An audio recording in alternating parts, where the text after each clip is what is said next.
Welcome to Man Does Tech, where I solve the problems you didn't even know you had. You start by loading the spool and getting thread ready. Put a compatible spool on the spool pin and secure it with the cap. This prevents tangles. Pull about 6 to 8 inches of thread free so you have working slack. Once done, guide the thread to the first thread guide. This sets tension path early. Make sure the thread unwinds smoothly from the spool. Jerky feed now will cause skipped steps later when you pass through tension and take-up mechanisms.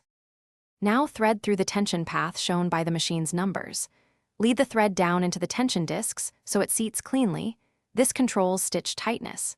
Next, bring the thread up and loop it through the take-up lever. You'll see it move as you manually turn the handwheel. Continue down through the final small guides near the needle bar.